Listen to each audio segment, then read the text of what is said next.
आज जो हमारा टॉपिक है वो हम एक और टॉपिक करेंगे that is known as non profit organisations. उनके अकाउंट्स कैसे हमने बनाने हैं। अच्छा, अब्बास रजा, ये जो आपने क्वेश्चन किया है यहाँ से रिलेटेड, जो लास्ट लेक्चर है जो क्वेश्चन दिए थे उससे रिलेटेड एक क्वेश्चन है आपका कि sir in question number 4 disposal account is debited bye 500, what will be the treatment. Okay, देखें हमने डिस्पोजल अकाउंट पढ़ा था जब हमने नॉन प्रॉफिट ऑर्गेनाइजेशन पढ़ी थी। डिस्पोजल अकाउंट का डेबिट बैलेंस अगर आपको गिवन हो ट्रायल बैलेंस के अंदर तो उसका मतलब होता है कि आपको लॉस हुआ है, लॉस ऑन डिस्पोजल है। तो loss on disposal is treated as an expense in income statement. ठीक है, ये आपका एडमिनिस्ट्रेशन एक्सपेंस होगा। ठीक हो गया।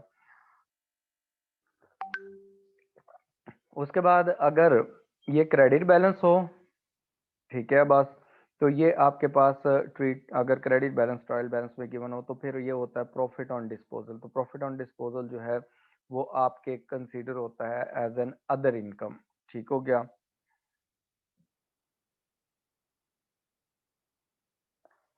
दूसरा क्वेश्चन है अब्बास आपका कि जो प्रोडक्शन मैनेजर है उसकी जो सैलरी होती है वो एफ एक्सक्यूज का मी सर। पार्ट हो। जी। सर स्क्रीन शेयर करें, आपकी स्क्रीन नहीं शेयर हुई है अभी। अच्छा, स्क्रीन नहीं शेयर हो, एक मिनट में करता हूँ।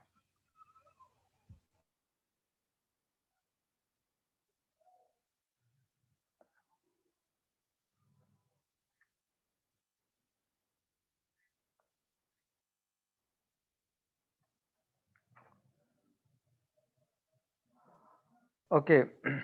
डन है सर, ओके हो गई है। Thank you. अच्छा, अब्बास आपका जो सेकंड क्वेश्चन है वो है कि सर क्या प्रोडक्शन मैनेजर की सैलरी एफओएच का पार्ट होगी। जी हाँ, प्रोडक्शन मैनेजर जो होता है उसकी सैलरी फिक्स होती है। तो जब उसकी सैलरी फिक्स है तो ये क्योंकि वो प्रोडक्शन के लिए काम कर रहा है, वो लेबर है। ठीक है, इसकी सैलरी क्या है, लेबर कॉस्ट में आएगी। लेकिन उसकी सैलरी फिक्स होने की वजह से वो इनडायरेक्ट लेबर कॉस्ट में आएगी, because production manager is not himself involve in the question. ठीक है, इन द प्रोडक्शन, सॉरी। ठीक है, तो इसलिए उसकी सैलरी जो होगी वो आपके पास इसमें आ जाएगी। अच्छा, एफ में आएगी। उसके बाद आपने कहा है कि जो क्वेश्चन नंबर 6 है उसकी एडिशनल इंफॉर्मेशन में पार्ट 5 समझा दें। क्वेश्चन नंबर 6 चलें, ये मैं आपको समझाता हूँ फिर आगे चलते हैं।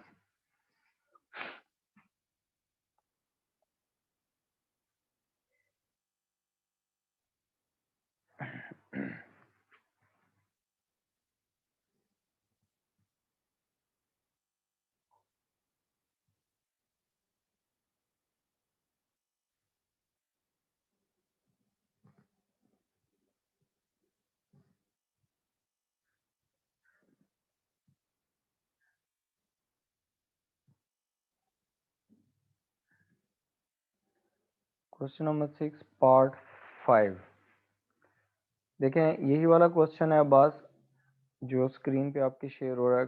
क्वेश्चन नंबर 6 एडिशनल इंफॉर्मेशन में पार्ट 1 समझा दें। अच्छा, ये देखें हमारे पास जो पार्ट क्वेश्चन है, दिस इज क्वेश्चन नंबर 6, और क्वेश्चन नंबर 6 में जो पार्ट 5 है उसमें उसने कहा है कि light and heat are apportion 70% and 30% to office, 70% to factory and 30% to office. ठीक है, ये प्रोपोर्शन उसने दे दी। अच्छा, अब इसको आपने क्या करना है, उसके नीचे उसने इंफॉर्मेशन दी है, कहता ऑन 31st में दीज वर इन एरियर 860। अच्छा देखें, अब आप इसकी ट्रीटमेंट कैसे करेंगे। यहाँ देखें जो आपके पास ना हीटिंग एंड लाइटिंग की कॉस्ट है ना, वो देखें हीटिंग और लाइटिंग की जो कॉस्ट गिवन है क्वेश्चन में वो है ये वाली। ठीक है, 23,140। ठीक हो गया। उसमें से उसने कहा है कि आपकी एरियर में है 860। इसकी ट्रीटमेंट आप ऐसे करेंगे, क्योंकि ये फैक्ट्री हीटिंग है, एक तो आपके पास जो मैन्युफैक्चरिंग अकाउंट होगा उसके अंदर इसकी ट्रीटमेंट होगी, और दूसरा इनकम स्टेटमेंट के अंदर ट्रीटमेंट होगी। जो मैन्युफैक्चरिंग अकाउंट होगा उसमें एफ के अंदर इसकी ट्रीटमेंट होगी, ठीक है, और जो इनकम स्टेटमेंट है उसमें एक्सपेंसेस के अंदर इसकी ट्रीटमेंट होगी। अब ये करना कैसे है, हीटिंग एंड लाइटिंग के एक्सपेंस आपने लिखना है,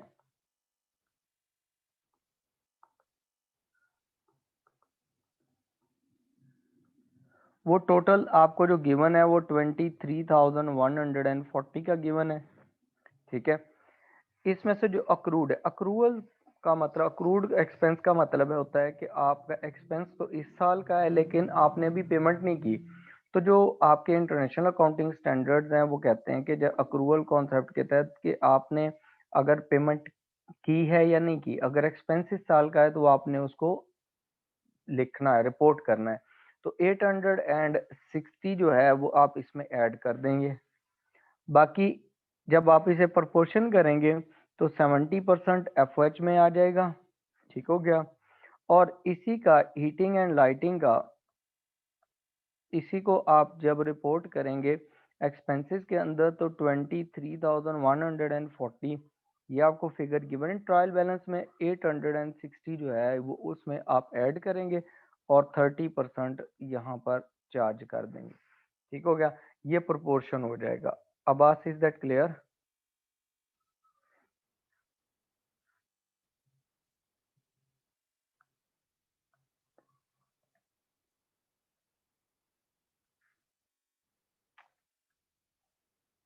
अच्छा अब्बास, एक और क्वेश्चन है आपका, सर बैलेंस शीट में क्या ट्रीटमेंट होगी होगा अभी जो आपने डिस्पोजल के बारे में। अच्छा देखें, एक बात याद रखिएगा कि जब आपको डिस्पोजल अकाउंट ट्रायल बैलेंस के अंदर गिवन हो तो इसका मतलब होता है कि ये ऑलरेडी जो है वो एडजस्ट हो चुका है, ठीक है। ये ऑलरेडी क्या हो चुका है, एडजस्ट आपने कर दिया है, इसलिए आप सिर्फ और सिर्फ इसको रिपोर्ट करेंगे इनकम स्टेटमेंट के अंदर, ठीक है। If disposal account balance is debit balance then that will be expense. If disposal account balance is credit balance then it would be treated as other income. There would be no treatment in statement of financial position या balance sheet में कोई इसकी treatment नहीं होगी, ठीक हो गया। ये एक ही जगह ट्रीटमेंट होती है, डिस्पोजल अकाउंट जो ट्रायल बैलेंस में फिगर गिवन होते हैं उनकी एक ही ट्रीटमेंट होती है, या इनकम स्टेटमेंट में या स्टेटमेंट ऑफ फाइनेंशियल पोजीशन में। जो एडजस्टमेंट्स गिवन होती हैं उनकी डबल ट्रीटमेंट होती है, ठीक है, क्योंकि उनको आपने अभी रिकॉर्ड ही नहीं किया होता। Okay, is that clear? Question number sir, question 8 review का करा दें। अच्छा मुस्कान, क्वेश्चन नंबर 8 जो रिव्यू क्वेश्चन है उसमें क्या प्रॉब्लम आ रही है वो प्रॉब्लम बताएं, वो हम डिस्कस कर लेते हैं। हाँ जी, बाकी लोगों ने क्वेश्चंस कर लिए थे।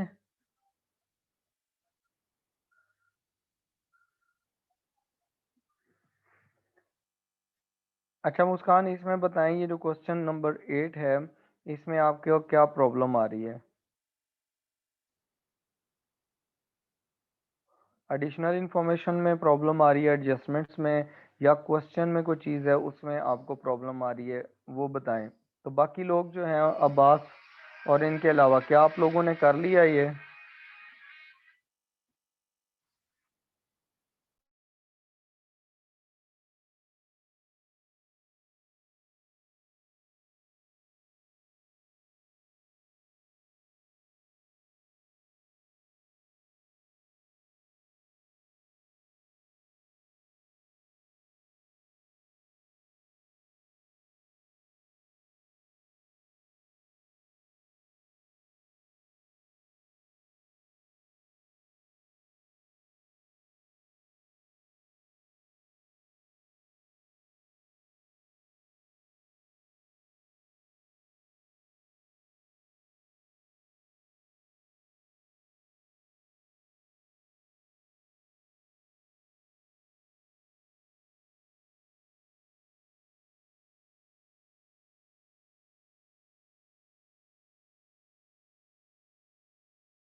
अच्छा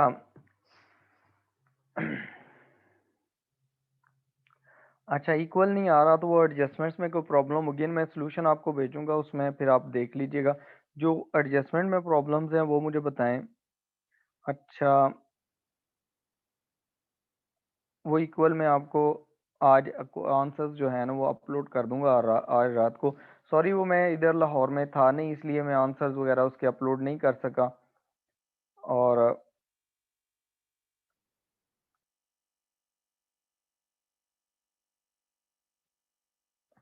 नहीं, नहीं, अब्बास रज़ा, एसेट्स में से इसको रिमूव नहीं करना। जो आपको डिस्पोज़ल अकाउंट गिवन है ना, ये ऑलरेडी एडजस्ट हुआ हुआ है। इसको आपने उसमें रिमूव, उसमें से एसेट्स की वैल्यू में से नहीं निकालना, ठीक है? अगर ये एडजस्टमेंट में गिवन होता तो फिर उसकी ट्रीटमेंट होती, फिर आप उसे माइनस करते। ओके, नाला रज़ाक, ओके। सैयद मोहम्मद हादी कर लिए बट नॉट ऑल। आप सारे क्वेश्चंस कर लें, ठीक है? और उसके क्वेश्चंस, कुछ स्टूडेंट्स है वो हैं जिन्होंने ना काफ़ी दफ़ा ट्राई किया है खुद ही, और उन्होंने ना काफ़ी माशाल्लाह ठीक कर लिया है। तो आप लोग भी जिन्होंने सारे क्वेश्चन नहीं किए ये कर लें, क्योंकि अब आपके पास टाइम बहुत कम है आगे इसकी प्रिपरेशन के लिए। तो अभी आपने ये नहीं कहना कि आपने प्रिपरेशन एंड पे जाके करनी है। Basar Raza, question number, sir question 8 की एडिशनल इंफॉर्मेशन का लास्ट पार्ट समझा दें। ओके अब्बास, ये this is question number 8। Question number 8 का जो लास्ट पार्ट है वो देखें। The last part is that is related to the debt, provision for doubtful debts and bad debts. कहता है a debt of 3000 was considered irrecoverable. जो debt आपका irrecoverable consider होता है ना, इसका मतलब है ये बैड डेट हो गया है, ये आपके पास क्या हो गया, बैड डेट्स, ठीक है? तो बैड डेट्स जो होते हैं ना, उनकी जो अगर एडजस्टमेंट के अंदर गिवन है तो उनकी दो ट्रीटमेंट होती हैं, ठीक है? इसमें क्या होंगी, एडजस्टमेंट के अंदर दो ट्रीटमेंट होंगी। एक आप इनकम स्टेटमेंट में इसकी एडजस्टमेंट करेंगे, और दूसरे नंबर पर स्टेटमेंट ऑफ फाइनेंशियल पोजीशन में इसकी ट्रीटमेंट करेंगे। पॉइंट नंबर 7 7 की, ठीक है? अब वो एडजस्टमेंट क्या होगी देखें। जो इनकम स्टेटमेंट है उसमें आपके पास एक्सपेंसेस जो होते हैं, ठीक है, उसमें आप ये बैड डेट्स को रिपोर्ट कर देंगे जो आपके इररिकवरेबल डेट्स हैं।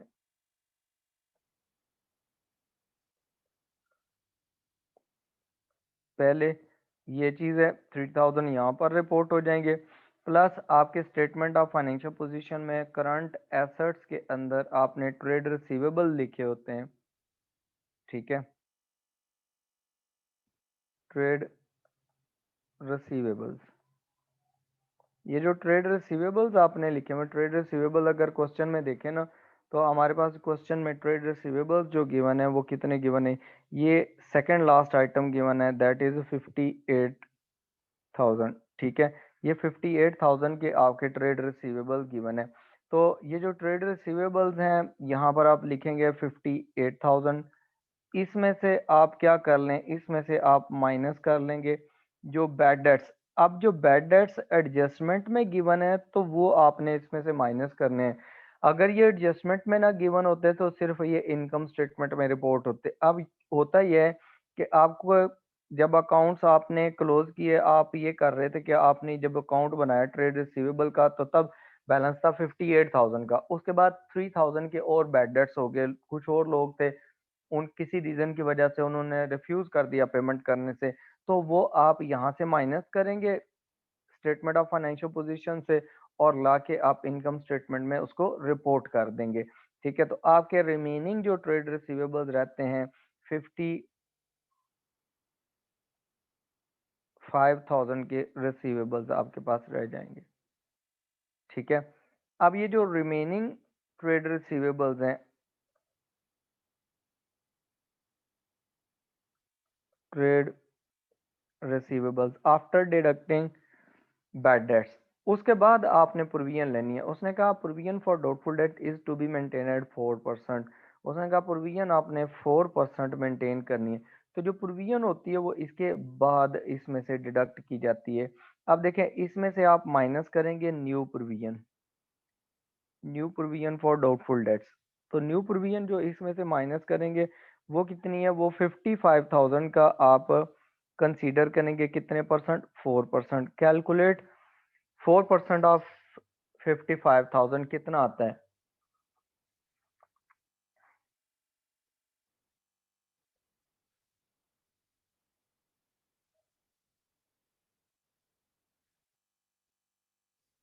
$55,000 उसका आप कैलकुलेट करें 4%, 2200, ठीक है। 2200 ये भी माइनस हो जाएगा और आपके पास रिमेनिंग रिसीवेबल्स, आपके पास नेट रिसीवेबल्स कितने रह जाएंगे? Net receivables will be 52,800। These are net receivables, trade receivables in statement of financial position. ठीक हो गया। अभी हम इसके लिए ना वर्किंग फिर करते हैं। वर्किंग में जब हम जाते हैं तो हम ये देखते हैं कि हमारे पास जो प्रोविजन फॉर डाउटफुल डेट्स है उसमें क्या चेंज आई है। Change in provision for doubtful debts, उसमें हम चेंज जो फाइंड आउट करते हैं, how do we do this? New provision minus old provision.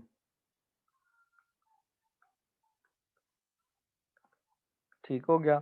New provision we have calculated here above, ये हमारे पास आगे न्यू प्रोविजन आई है 2200 की। ठीक है। ओल्ड प्रोविजन हम ट्रायल बैलेंस में हमें मिलेगी। जो हमारे पास यहाँ पर ट्रेड रिसीवेबल्स गिवन है, आपको स्क्रीन पे नजर आ रहा है, प्रोविजन फॉर डाउटफुल डेट्स 1500 ये गिवन है। 1500 ये ओल्ड प्रोविजन है, दिस इज ओल्ड प्रोविजन। अब ओल्ड प्रोविजन जो होती है इसको हम कैसे लेके चलेंगे? अब ओल्ड प्रोविजन को हम इसमें से माइनस कर लेंगे। ओल्ड प्रोविजन कितनी है? 1500, इसमें से माइनस कर लें। The difference is 700। 700 क्या है? ये इंक्रीज इन प्रोविजन है।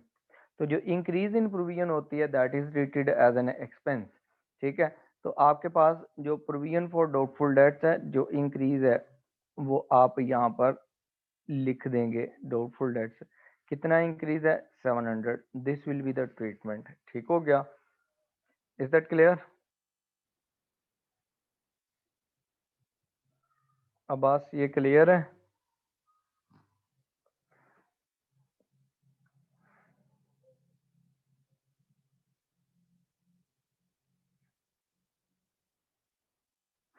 हाँ जी मुस्कान, देखें मैंने अभी करवाया है कि क्वेश्चन नंबर 8 में when bad debts are given in the adjustment, in that case what do you do? First of all deduct these from trade receivables। आपने उसको क्या करना है? ट्रेड रिसीवेबल्स में से माइनस कर देना है। जब ट्रेड रिसीवेबल्स में से माइनस करेंगे तो फिर आप उसे यहाँ ला के इनकम स्टेटमेंट में एज एन एक्सपेंस रिपोर्ट कर देंगे। ठीक है। उसके बाद आपने प्रोविजन लेनी है। ठीक है। New provision will be deducted from remaining trade receivables in statement of financial position to find out net trade receivables. ठीक है। और जो रिमेनिंग अमाउंट होगी आपके पास, जो इंक्रीज या डिक्रीज होगा, that will be reported to the income statement in this question. There is an increase in provision for doubtful debts of 700 that will be reported to income statement as an expense। ठीक है। अगर decrease होगा तो as an other income आएगा। Is that clear?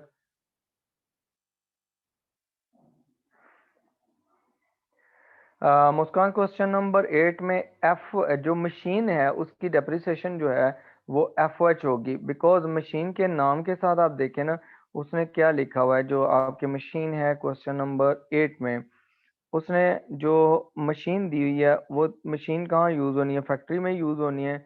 उसने ये तो नहीं बताया कि ये हमारे पास हेड ऑफिस में यूज हो रही है। तो ये आपके पास गिवन है मशीनरी, ये आपके पास एफओएच में जाएगी। लेकिन जो ऑफिस की डेप्रिसिएशन है that will be treated as an expense. ठीक है। उसको हम एक्सपेंस लेंगे क्योंकि अब जो ऑफिस है उसका कोई भी एसेट है, उसकी डेप्रिसिएशन, इंश्योरेंस, हर चीज, each and everything will be reported as an expense. ठीक है। अच्छा, इज दैट क्लियर?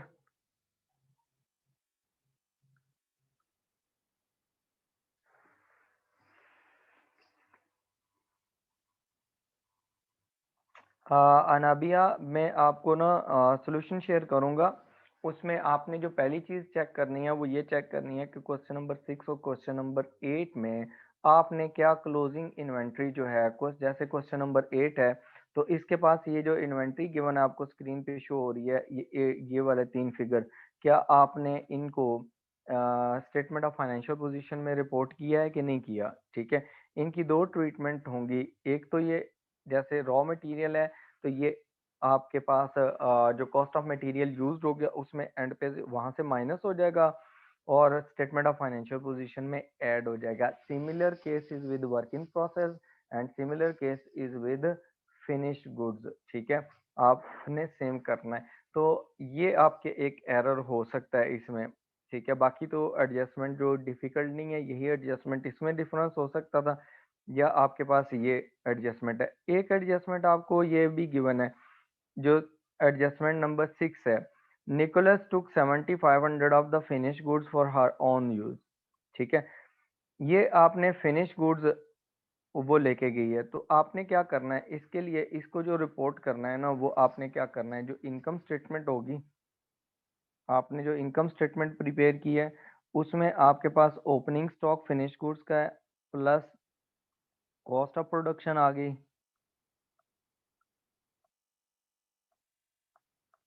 ठीक है, इसमें से आपने माइनस करनी है ड्राइंग्स। एक तो ड्राइंग्स आपकी यहाँ से माइनस हो जाएंगी 7500 की जो उसने गुड्स दी, एक यहाँ से माइनस हो जाएंगी। दूसरे नंबर पर आपके पास स्टेटमेंट ऑफ फाइनेंशियल पोजीशन में जब आप फाइनेंस बाय के सेक्शन में जाते हैं तो ओपनिंग कैपिटल आपने लिखा होता है प्लस आपने उसमें नेट प्रॉफिट ऐड किया होता है और उसमें से ड्राइंग्स माइनस करते हैं, लेस उसमें से ड्राइंग्स आ जाएंगी। तो ड्राइंग्स की जो फिगर्स गिवन होंगे उसमें ये भी ऐड हो जाएगा। या आपके पास ड्राइंग का फिगर देखें, जो क्वेश्चन है उसमें ड्राइंग्स की फिगर जो गिवन है वो 20,000 गिवन है। ठीक है, ये जो 20,000 का फिगर गिवन है ये आपने यहाँ पर 20,000 तो लिख दिया प्लस 7,500, ये क्योंकि एडजस्टमेंट में गिवन है तो ये दो जगह पे आएगा। तो ड्राइंग्स विल बी टोटल 27,500। ठीक हो गया, ये आपने एक एडजस्टमेंट ये आपकी होगी, ये आपकी गलत हुई होनी है, इसको आप चेक कर लें। ठीक हो गया, और बाकी नॉर्मल ट्रीटमेंट नहीं है, ट्रीटमेंट्स ही हैं। आपने क्या करना है, कुछ लोगों ने ये किया होना है कि ये जो ड्राइंग्स हैं उनको जाके ना, क्योंकि लिखा हुआ फिनिश गुड्स में से निकाली है तो closing stock of finish goods में से माइनस किया होना है, तो ऐसा नहीं करना आपने। ठीक है, क्लियर है? Anabia, is that clear?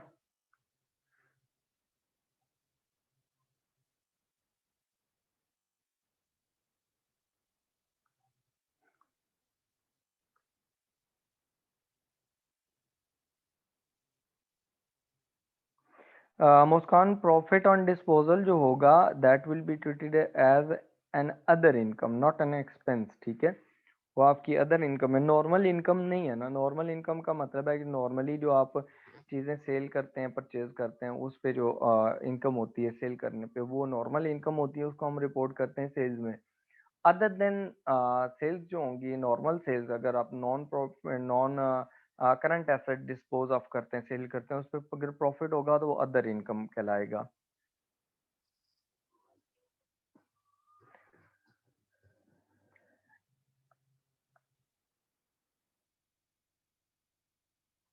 Abbas, part 3 जो है उसको इसमें देख लें। पार्ट 3 भी मैं आपको क्वेश्चन नंबर 8 का पार्ट 3 भी करवा देता हूँ। अब देखें पार्ट 3 में उसने कहा कि insurance included a payment of 4800 for the year ended 31st October 2014। अच्छा, यहाँ देखें, इसको ज़रा समझ लें, इसमें भी गलती हो सकती है आप लोगों की। उसने कहा कि एक इंश्योरेंस की प्रीमियम पेमेंट है 4800 की। ठीक है, वो है फॉर द ईयर, एक साल के लिए, यानी कि 12 मंथ्स के लिए। ठीक है, अब वो जो 12 मंथ्स के एंड हो रहे हैं ना वो 31st October 2014 में हो रहे हैं। देखें, आप जो रिपोर्ट कर रहे हैं ना, उसने रिपोर्ट के लिए उसने दिया डेट, जिस डेट को आपने अकाउंट्स बनाने वो 31 जुलाई 2014 है। अच्छा देखें, आपकी रिपोर्टिंग डेट क्या है जिस पे आप अकाउंट्स बना रहे हैं, रिपोर्टिंग डेट वो है आपकी रिपोर्टिंग डेट 31 जुलाई 2014, जबकि इसके और जो साल अगला साल है, जो आपने एक साल की पेमेंट की है 12 महीने की, वो एंड हो रही है 31 अक्टूबर 2014। इसका मतलब है इस साल से आगे रिपोर्टिंग डेट के बाद का पीरियड जो है, अगस्त का पूरा मंथ, सितंबर का और अक्टूबर का, ये 3 मंथ्स हैं। ये जो 3 मंथ्स है ना, ये आपके नेक्स्ट ईयर से रिलेट करते हैं। ये किससे रिलेट करते हैं? नेक्स्ट अकाउंटिंग पीरियड से रिलेट करते हैं। तो हमारे पास जो कॉन्सेप्ट होता है ना, कि हम मैचिंग कॉन्सेप्ट अप्लाई करते हैं। तो मैचिंग कॉन्सेप्ट जो होता है, उसका मतलब ये होता है कि आपने ये जो एक साल होता है ना, जिस साल, जैसे ये ईयर एंड हो रहा है 31 जुलाई 2014 को, ये स्टार्ट हुआ होगा 1 अगस्त 2013 अकाउंटिंग ईयर, ठीक है। 1 अगस्त 2013 से 31 जुलाई 2014 तक एक साल बनता है। इस साल के इनकम लेंगे, रेवेन्यूज लेंगे, ठीक है, और इसी साल के एक्सपेंसेस उसमें से माइनस करेंगे, ठीक है। This is called matching concept. ना ही आप अगले पीरियड का कोई एक्सपेंस इस साल रिपोर्ट करेंगे, ना ही इस साल का जो अगले साल के जो एक्सपेंसेस आपने जो इस साल के अगले साल के लिए एक्सपेंसेस पे कर दिए हैं या इनकम अर्न कर लिए अगले साल एडवांस में ले लिए, वो इस साल आप नहीं करेंगे। तो इसका मतलब है कि ये आपके पास ना 3 मंथ अगले से रिलेटेड है। This is called prepaid insurance. ये आपके पास क्या है? प्रीपेड इंश्योरेंस है। तो इंश्योरेंस जो होगी वो प्रीपेड जब आप कैलकुलेट करेंगे, तो आप इंश्योरेंस की वैल्यू देखें कितनी। उसने कहा 4800 की एक वैल्यू थी इंश्योरेंस की, वो थी 12 मंथ्स के लिए। तो 12 मंथ्स पे आप डिवाइड करेंगे तो पर मंथ आपकी इंश्योरेंस निकल आएगी। मल्टीप्लाई बाय 3 मंथ्स करेंगे तो आपके पास 3 मंथ्स के लिए इंश्योरेंस आ जाएगी कि 3 मंथ की इंश्योरेंस के कितने पैसे हैं। ये कितना आ जाएगा? 4800 डिवाइडेड बाय, आप इसे 12 करें, मल्टीप्लाई बाय 3 करें, तो ये आपके पास आ जाता है 1200। 1200 जो डॉलर्स हैं, that is this are related to the following year, ठीक है। तो अब आप क्या करेंगे इसको, जो आपके इनकम स्टेटमेंट है ना, इनकम स्टेटमेंट के अंदर इसको रिपोर्ट कैसे करेंगे इंश्योरेंस को, ये पॉइंट मैं इधर नीचे बता रहा हूँ। Income statement and statement of financial position, दोनों में आपने इसको रिपोर्ट करना है। जो इनकम स्टेटमेंट होगी ना, उसमें आपने जो एक्सपेंसेस लिखे होते हैं, एक्सपेंसेस के अंदर आपने इंश्योरेंस लिखा होगा, ठीक है। उसके अंदर आपने क्या लिखा? इंश्योरेंस। इंश्योरेंस की अमाउंट देखें टोटल कितनी है हमारे पास ना क्वेश्चन में। इंश्योरेंस अमाउंट इज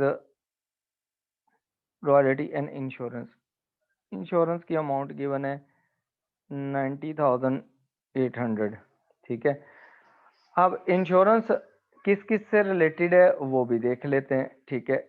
ये आपके पास मैन्युफैक्चरिंग अकाउंट से भी रिलेटेड होगी, ठीक है। तो इंश्योरेंस ऊपर उसने बता दिया होना है कि ये पॉइंट नंबर रिपेयर्स है, इंश्योरेंस है, सन्ड्री एक्सपेंसेस, ये नीचे कहता है इंश्योरेंस एंड रेट्स हैं। जो इंश्योरेंस है वो 80% belongs to factory and 20% belongs to office, ठीक है। तो आप, इसका मतलब है आप इसकी एडजस्टमेंट भी ऐसे ही करेंगे जैसे मैंने पहले लास्ट क्वेश्चन में करवाई थी, कि आपकी इंश्योरेंस की पेमेंट है दैट इज टोटल 90,800, ठीक है। 90,800, इसमें से जो प्री पेमेंट है वो निकली है हमारे पास 1200, जो हमने ऊपर कैलकुलेशन की है, ये माइनस कर लेंगे। रिमेनिंग 80% हम यहाँ पर, सॉरी 20% आ जाएगी हेड ऑफिस में। और जो हमारे पास मैन्युफैक्चरिंग अकाउंट होगा, मैन्युफैक्चरिंग अकाउंट के अंदर हम इसे रिपोर्ट कर देंगे कितनी? एफओएच के अंदर, ठीक है। वहां पर भी इंश्योरेंस आ जाएगी। इंश्योरेंस की अमाउंट कितनी आएगी? 90,800 की टोटल अमाउंट है, उसमें से 1200 प्री पेमेंट है, और remaining 80% will be charge to FOH. ठीक हो गया? Is that clear?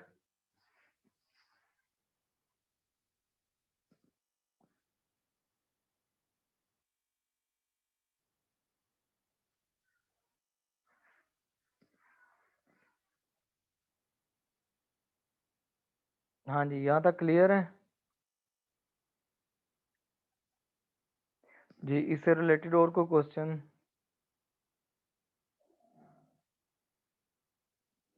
80% आपके पास आ जाएगी मैन्युफैक्चरिंग अकाउंट में, एफओएच में, दैट इज 71,680। और दूसरे की भी आप ऐसे ही निकाल लेंगे।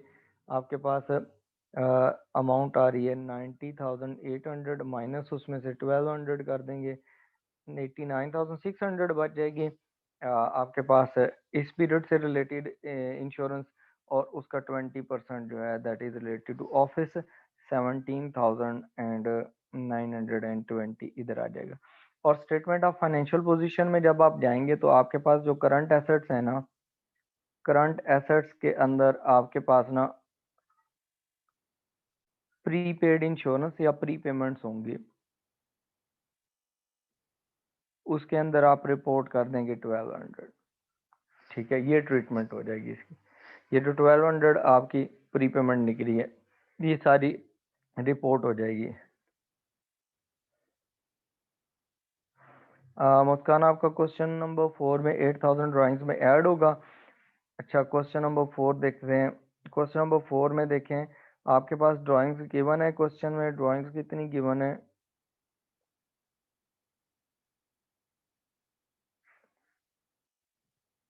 उसके अंदर एडजस्टमेंट कौन सी है?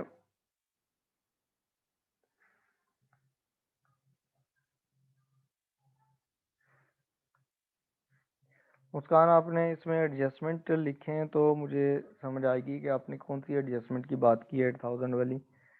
ठीक है, आप मुझे एडजस्टमेंट लिख के भेजें ताकि मैं आपको बताऊं क्वेश्चन नंबर 4 में 8,000 वाले।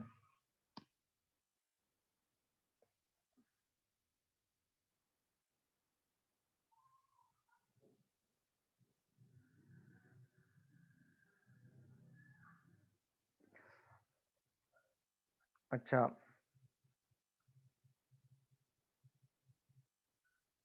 क्वेश्चन नंबर 4 की एडजस्टमेंट नंबर 4। अच्छा, क्वेश्चन नंबर 4 देखें मुस्कान, ये एडजस्टमेंट नंबर 4 ये मैं आपको करवाता हूँ एडजस्टमेंट नंबर 4। उसने कहा है कि content with in the office wages and salaries 8,000 taken by Khan. हाँ जी, हम ये देखें ऑफिस वेजेस एंड सैलरीज जो है उसमें 8,000 जो है वो खान को पेमेंट हुई है। ठीक है, खान इज द ऑनर। तो ऑनर जो होता है ना, वो होता है आपके पास, वो जब भी कोई चीज लेके जाता है दैट इज कॉल्ड ड्राइंग्स। ठीक है, हम उसे क्या कहते हैं? ड्राइंग्स कहते हैं। उसने कहा है कि he also took finish goods, उसने फिनिश गुड्स भी लिए हैं कितने की? For is personal use of 1,500। ठीक है, दो ड्राइंग्स हो गई हैं। अब देखें आपके पास ना जो यहाँ पर ड्राइंग्स होंगी ना, जो आपके पास स्टेटमेंट ऑफ फाइनेंशियल पोजीशन है, स्टेटमेंट ऑफ फाइनेंशियल पोजीशन, उसमें ओपनिंग जो कैपिटल होगा प्लस नेट प्रॉफिट आएगा माइनस ड्राइंग्स होंगी। तो ड्राइंग्स जो होंगी ना, वो देखें पहले आपको ट्रायल बैलेंस में कितनी गिवन है, उसके उसमें ये दोनों ऐड हो जाएंगी। जो ड्राइंग्स गिवन है ना ऊपर क्वेश्चन में, वो आपके पास ड्राइंग्स का कोई फिगर नहीं गिवन। इसका मतलब है कि जो आपके पास 8,000 आएगा ये यहाँ पर आ जाएगा, प्लस 1,500 आ जाएगा। अब इसमें से आपने क्या करना है? उसने कहा है कि आपने उसने ऑल्सो टू फिनिश गुड्स। अच्छा, अब आपने क्या करना है कि आपने जब इसके लिए ट्रीटमेंट करनी है तो जो वेजेस एंड सैलरीज हैं, जो इतनी भी आपने रिपोर्ट की है उसमें से 8,000 जो है वो ड्राइंग्स है। एक तो ये एरर है, इसको आपने सही करना है। ठीक है, अब देखें आपने मैन्युफैक्चरिंग अकाउंट में वेजेस अगर लिखी हुई हैं तो वेजेस देखें ये हमारे पास ना प्रोडक्शन मैनेजर सैलरीज हैं, और उसने कहा है कि ये आपके पास ऑफिस वेजेस हैं। ये सिर्फ ऑफिस की वेजेस में, ऑफिस वेजेस हमारे पास जो क्वेश्चन में गिवन है वो है हमारे पास 69,500। ठीक है, ये हमारे पास गिवन है 69,500।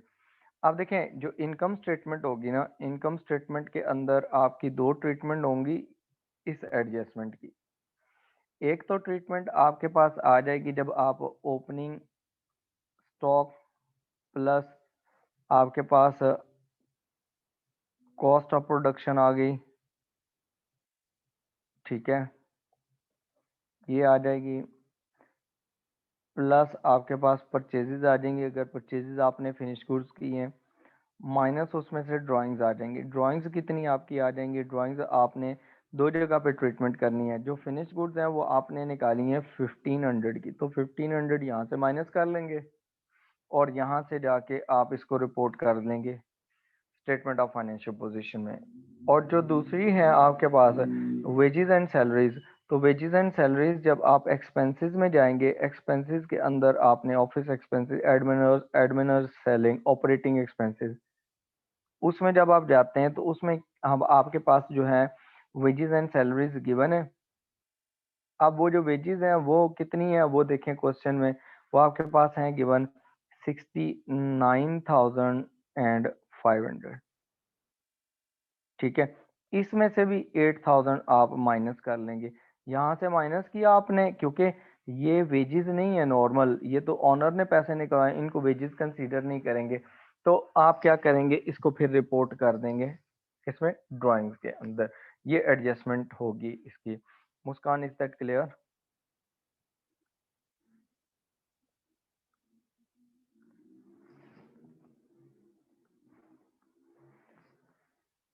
Okay Anabia, okay sir clear है।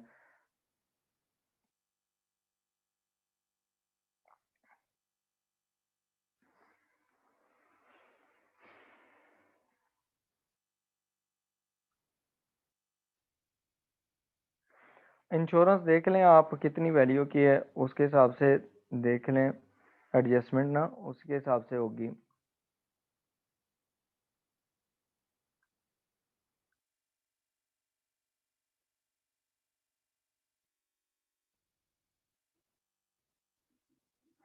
सबा, आपने क्या लिखा है, इसको कोई समझ नहीं आई। आप अपना क्वेश्चन क्लियर करें। ओके वेलकम अब्बास, क्लियर है। अच्छा, क्वेश्चन नंबर 4 में क्या बैलेंस शीट में ऑफिस इक्विपमेंट की बुक वैल्यू भी लिखेंगे कि नहीं, क्योंकि डिस्पोजल अकाउंट लॉस शो कर रहा है। अच्छा देखें, जो क्वेश्चन नंबर 4 है ना, इसमें अब्बास आप देखें, उसने उसमें आपने ना डिस्पोजल अकाउंट, ये इस यहाँ पर जो गिवन है ना, आपने क्वेश्चन नंबर 4 की बात की, तो क्वेश्चन नंबर 4 में डिस्पोजल अकाउंट मुझे देखने दे कहाँ का पर गिवन है। इसमें क्वेश्चन नंबर 4 के अंदर तो डिस्पोजल अकाउंट नहीं गिवन अब्बास।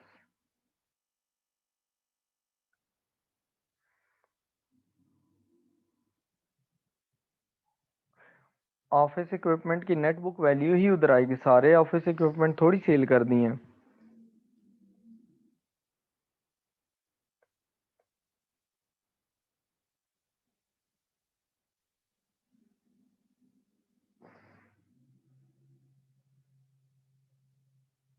अब आज क्वेश्चन नंबर 4 में तो डिस्पोजल अकाउंट है ही नहीं।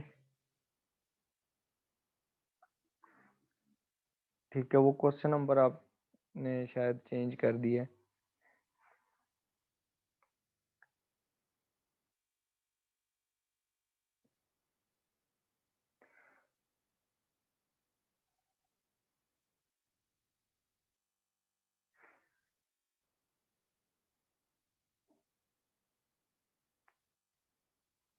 प्रॉफिट ऑन डिस्पोजल मुस्कान जो है वो अदर इनकम है, इसको अदर इनकम में खाली ट्रीट करेंगे और कोई ट्रीटमेंट नहीं होगी।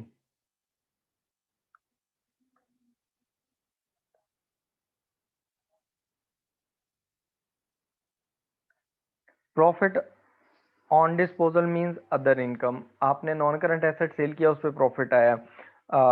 उसके बाद अगर लॉस ऑन डिस्पोजल है तो वो आपका एक्सपेंस होगा।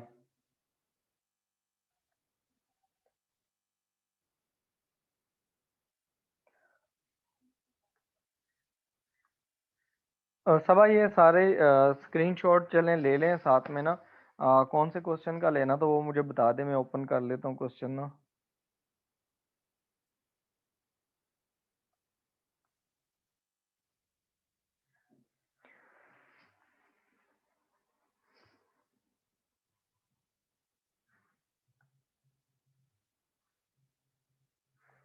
क्वेश्चन नंबर 7 का, वैसे ये फाइल मैंने शेयर की थी क्वेश्चन नंबर 7 का, आपने स्क्रीनशॉट लेना है, ये तो मैंने शेयर किया हुआ था। क्वेश्चन नंबर 7 तो इतना सारे यही क्वेश्चन है। ये फाइल मैंने गूगल क्लासरूम में वैसे शेयर की थी, आप स्क्रीनशॉट ले लें अगर आपने लेनी है। क्वेश्चन नंबर 7 ये आपके सामने खुला हुआ है।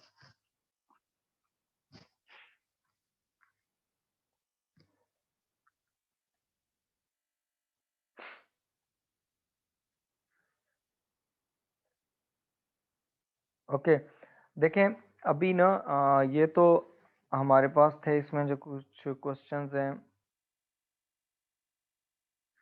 वहाँ पर मैंने सारा कुछ शेयर किया हुआ है। यहाँ तो जस्ट मैंने ट्रीटमेंट समझाई है, सबा के ट्रीटमेंट क्या होंगे, एडजस्टमेंट्स जो बच्चों आप लोगों को प्रॉब्लम्स आई हैं बस वो मैंने समझाई हैं। तो अब हम क्वेश्चन पे आते हैं, यहाँ पर ना अपने आज के टॉपिक की तरफ आते हैं, नॉन प्रॉफिट ऑर्गेनाइजेशंस की तरफ। ठीक है,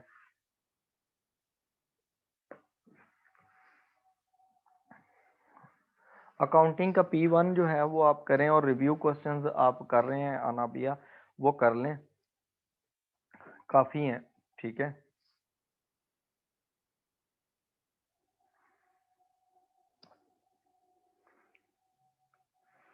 एडिशनल प्रैक्टिस जहाँ ज़रूरत होगी वो मैं आपको बता दूंगा, फिर आपने वैसे करनी है या मैं आपको शेयर कर दूंगा एडिशनल। ठीक है, आप देखें हमारे पास जो आज का टॉपिक है ना वो है accounting for non profit organisation. Accounting for non profit organisations.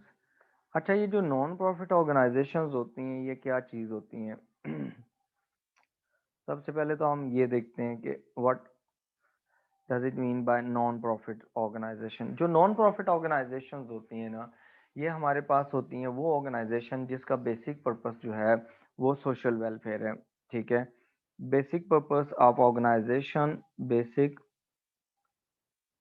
Purpose of organisation is to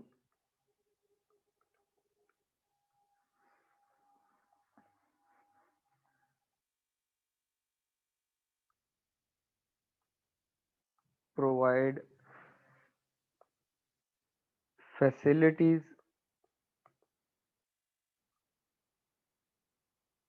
to the society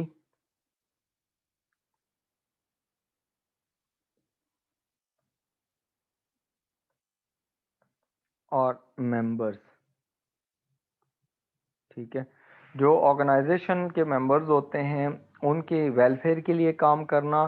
facilities provide, facilities का मतलब है कि आपकी वेलफेयर। ठीक है, welfare of the organisation, welfare of the society. अब देखें इसमें जैसे कि आपके पास देखें कोई फुटबॉल क्लब हो सकता है। फुटबॉल क्लब जो होता है उसका काम क्या होता है कि अपने जो प्लेयर्स होते हैं, जो मेंबर्स होते हैं, उनके लिए, उनकी वेलफेयर के लिए काम करना, उनको ग्राउंड प्रोवाइड करना जहाँ पर वो फैसिलिटीज होती हैं, कोच होता है, सारा कुछ होता है जहाँ पर वो ट्रेनिंग करते हैं। ठीक है, अब उनका बेसिक पर्पस ये नहीं होता कि उन्होंने प्रॉफिट अर्न करना है। इसी तरह आपके पास कोई क्रिकेट क्लब है, इसी तरह कोई और ऑर्गेनाइजेशन है जिसको स्पोर्ट्स ऑर्गेनाइजेशन है, जहाँ पर लोग जो है ना वो प्लेयर्स जाते हैं वहाँ पर लर्निंग करते हैं। ठीक है, that is known as a non profit organisation. Similarly आपके पास शौकत खानम है। जैसे शौकत खानम है तो उसमें क्या है कि आपके पास ना उसमें भी आप क्या करते हैं, उसका काम है जो कैंसर के पेशेंट्स हैं उनको सर्व करना। ठीक है, और उनकी वेलफेयर करना। उनका पर्पस ये नहीं है कि उन्होंने प्रॉफिट अर्न करने। इसी तरह जो एदी ऑर्गेनाइजेशन है, एदी फाउंडेशन, एदी फाउंडेशन जो है उसका काम भी क्या है, उसका काम भी यही है कि उन्होंने क्या करना है, लोगों की वेलफेयर है उनके लिए, उनको फैसिलिटेट करना है। उनका बेसिक पर्पस ये नहीं है कि उन्होंने वहां से प्रॉफिट जनरेट करने। जबकि जो दूसरी ऑर्गेनाइजेशन प्रॉफिट मेकिंग ऑर्गेनाइजेशन होती है उसका पर्पस ही यही होता है एग्जिस्टेंस का, कि उन्होंने शेयर होल्डर्स इन्वेस्ट करते हैं या ओनर्स इन्वेस्ट करते हैं और उस पर प्रॉफिट अर्न करना। ठीक है, profit earning is not the purpose of the organisation. ठीक है, profit earning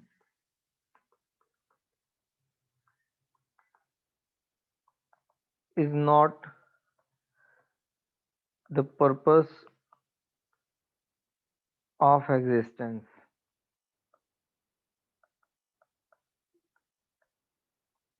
ठीक है, ये उनका पर्पस नहीं होता। अच्छा, तो डेफिनेटली चलें जी, मान लेते हैं ऑर्गेनाइजेशंस हैं वो नॉन प्रॉफिट ऑर्गेनाइजेशन है, उसका पर्पस नहीं है प्रॉफिट अर्न करना, तो प्रॉफिट अर्न करना उनका पर्पस नहीं है, तो वो फिर प्रॉफिट कहाँ से, बिजनेस कैसे, काम कैसे चलाएंगे? ठीक है, ऑर्गेनाइजेशन, तो ऑर्गेनाइजेशन बेसिकली चलती हैं चैरिटीज पे, डोनेशंस पे, ठीक है, वो हम देखते हैं अभी उनके ना sources of income.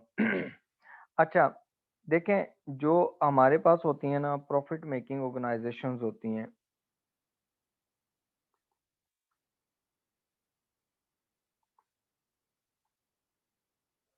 Profit making organisations and non profit organisations, इनका इनके दरमियान डिफरेंस क्या है? ठीक है, जो डिफरेंसेस है ना, वो डिफरेंस में जो पहला डिफरेंस हम ये कह सकते हैं कि profit earning is the basic purpose.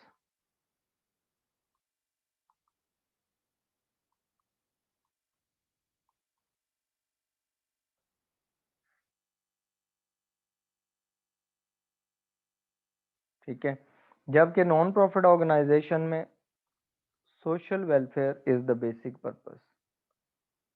Social welfare is the basic purpose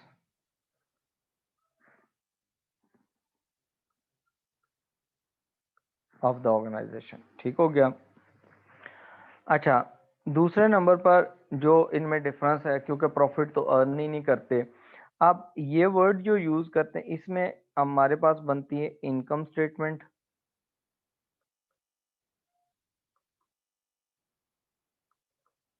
ठीक है, ये जो जो नॉन प्रॉफिट ऑर्गेनाइजेशन होती है, ये इनकम स्टेटमेंट की बजाय इनकम एंड एक्सपेंडिचर अकाउंट बनाती है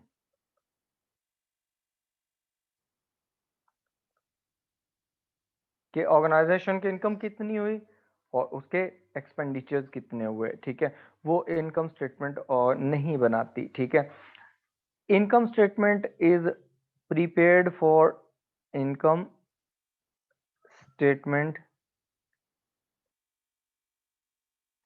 is only prepared for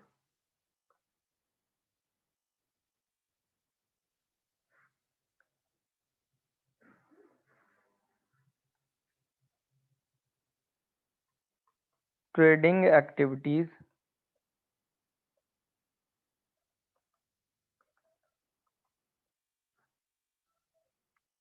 like cafeteria. अगर एक ऑर्गेनाइजेशन है उसमें कैफेटेरिया रखा हुआ है, तो डेफिनेटली कैफेटेरिया एक सेपरेट एक्टिविटी है। कैफेटेरिया से वो क्या करेंगे, लोगों से कुछ अर्निंग कर लेंगे, तो वो जो कैफेटेरिया की इनकम होगी वो अल्टीमेटली ऑर्गेनाइजेशन की ही इनकम होती है, नॉन प्रॉफिट ऑर्गेनाइजेशन की। लेकिन नॉन प्रॉफिट ऑर्गेनाइजेशन सिर्फ इसके लिए एक इनकम स्टेटमेंट बना सकती है, जिसको trading profit and loss account भी कहा जाता है। ठीक है, कैफेटेरिया हो गया, कैफेटेरिया के बाद उसमें बार वगैरह हो गया। ठीक है, रिफ्रेशमेंट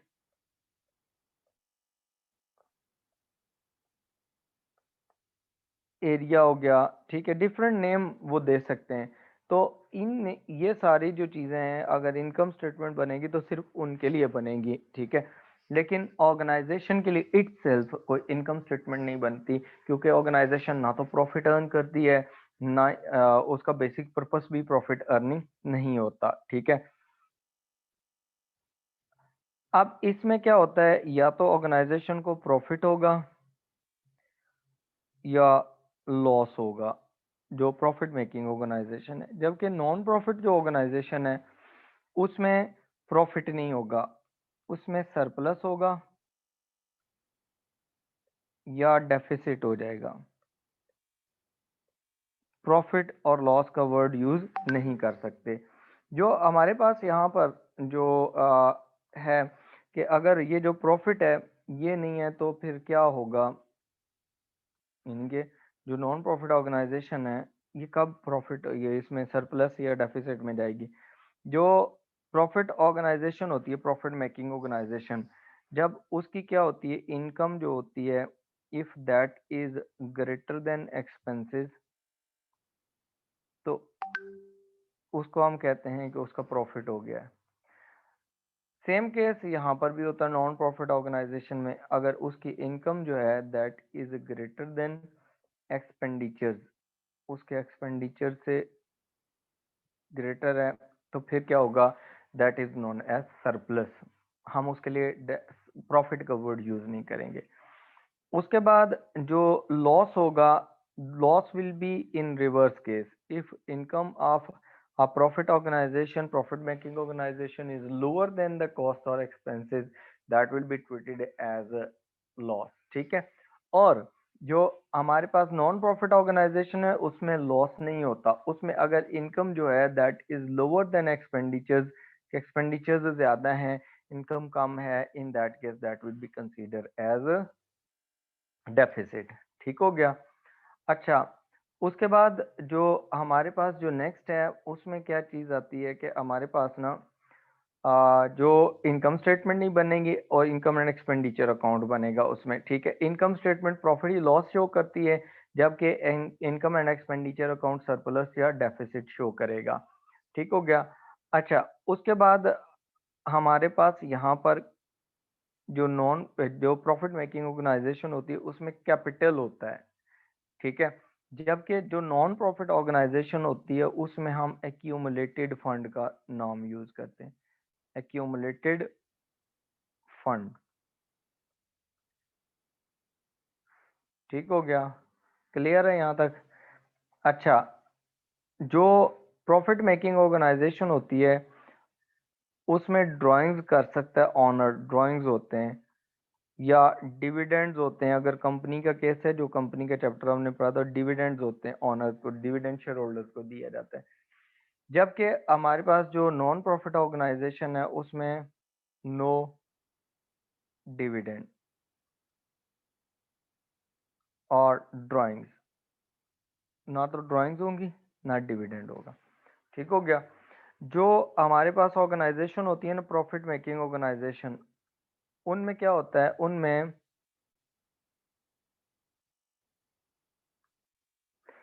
शेयर होल्डर्स होते हैं, ऑनर्स या share holders. Share holders will be in case of company. ठीक है, पार्टनरशिप के केस में ऑनर्स होंगे पार्टनर्स, और हमारे पास ना ये जो सोल ट्रेडर होगा उसमें सोल ऑनर जो होगा he will be consider as a sole owner, sole जो ऑनर है वही कंसीडर होगा और उसको हम ऑनर का नाम देते हैं। जबकि जो नॉन प्रॉफिट ऑर्गेनाइजेशन है इसमें ऑनर कोई नहीं होता, इसमें मेंबर्स होते हैं। ठीक है, या बोर्ड होता है जो उसको रन कर रहा होता है। ठीक है, जैसे शौकत खानम है उसमें कोई ऑनर नहीं है, उसमें क्या एक बोर्ड बना हुआ है, वही बोर्ड रन कर रहा है। ठीक है, इसी तरह ईदी फाउंडेशन है, तो ईदी फाउंडेशन जो है उसमें ईदी फाउंडेशन में भी कोई ओनर नहीं है, वो मेंबर्स हैं जो उसको चला रहे हैं, रन कर रहे हैं। ठीक हो गया, इज दैट क्लियर। अच्छा, जो हमारे पास जो सोर्सेज ऑफ इनकम होते हैं ना इसमें, वो क्या होते हैं हमारे पास ना, वो भी हम यहाँ डिस्कस कर लेते हैं। सोर्सेज ऑफ इनकम,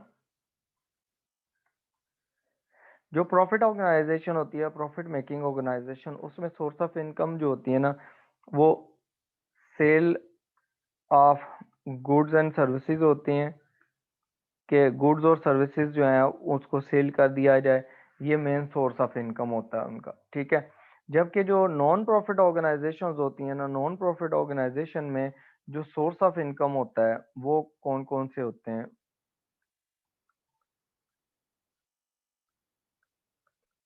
ठीक है, अब उसमें सोर्स ऑफ इनकम में एक होता है ट्रेडिंग एक्टिविटी, ट्रेडिंग इनकम, ठीक है।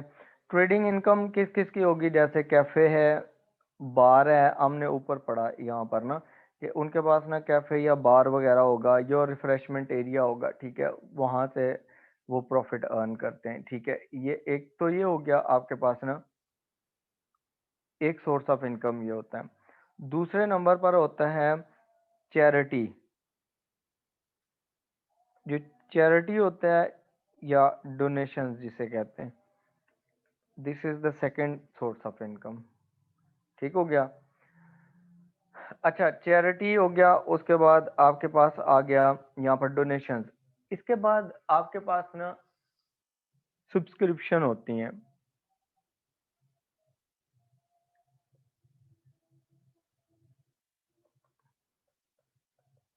सब्सक्रिप्शन और मेंबरशिप फी। आप एज अ स्टूडेंट जब आपने एडमिशन लिया आईसीएमएबी में, तो आपने जो फी जमा करवाई होगी उसमें एक एनुअल सब्सक्रिप्शन भी पे की होगी। आपने अभी अपना वाउचर देखा है, कभी अपने वो देखे हैं, उसमें देखे हैं कभी ना, आज जाके देखिएगा, उसमें एक आपकी एनुअल सब्सक्रिप्शन भी उसके अंदर होनी है, तो वो जरा चेक कीजिएगा। सबा जो पेपर हैं वो आपके होने हैं फेब में, ठीक है।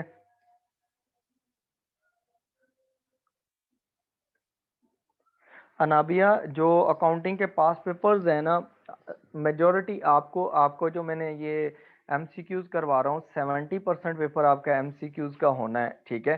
तो इसलिए आपने ज्यादा फोकस इस पे करना है। आपने ना ये नहीं, बिल्कुल ऐसा भी नहीं करना कि टोटली फोकस एमसीक्यूज पे कर लें। आपके जो टॉपिक्स हैं जैसे इनकम स्टेटमेंट कैसे बनती है, और ये चीजें जो मैंने साथ साथ करवाई हैं, बैंक रिकॉन्सिलेशन स्टेटमेंट कैसे बनती है, इस तरह के क्वेश्चंस आपने लॉन्ग भी करने, ठीक है। और मैं आपको एक और दूंगा जो क्वेश्चन के सेट एट द एंड दूंगा, जो आपने फिर कर लेने long questions before appearing in exam, ठीक है। बाकी रिव्यू क्वेश्चंस जो है नुमान मलिक की जो बुक है, जो मैं टॉपिक्स करवाए हैं आपने वो करने, ठीक है। अच्छा, मुस्कान आपने लिखा है कि 1900 एनुअल सब्सक्रिप्शन फी है। अच्छा, एज अ स्टूडेंट आपकी जो भी एज अ सब्सक्रिप्शन फी होगी वो आपने देख लेनी है, ठीक है, वो कितनी है। और एज अ मेंबर जब आप मेंबर बन जाएंगे तो उस टाइम भी आपकी सब्सक्रिप्शन फी होगी। इसी तरह आप देखें ये जो लाहौर जिमखाना क्लब है, यहाँ पर भी जो मेंबर्स हैं वो एनुअल सब्सक्रिप्शन देते हैं, तो वो भी एक सोर्स ऑफ इनकम होता है। अच्छा, उसके बाद जो सोर्स ऑफ इनकम होता है वो जैसे income from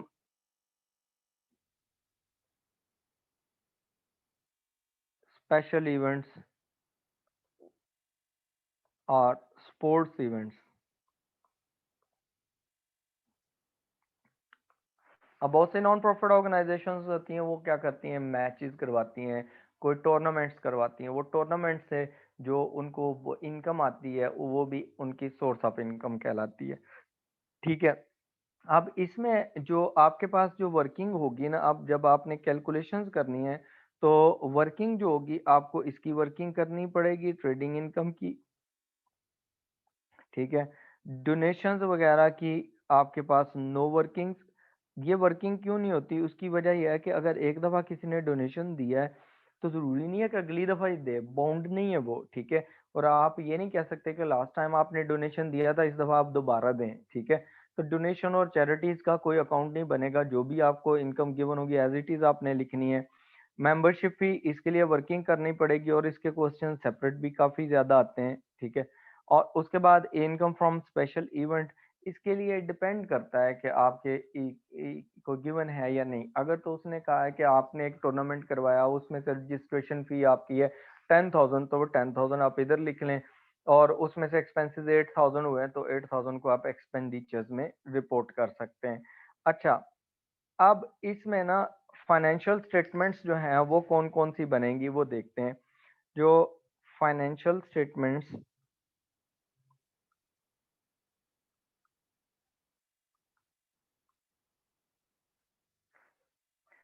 of non profit organisation, जो नॉन प्रॉफिट ऑर्गेनाइजेशन है उसकी फाइनेंशियल स्टेटमेंट्स कौन कौन सी होंगी वो आप देखें कौन कौन सी प्रिपेयरिंग है। First of all you will prepare income and expenditure account.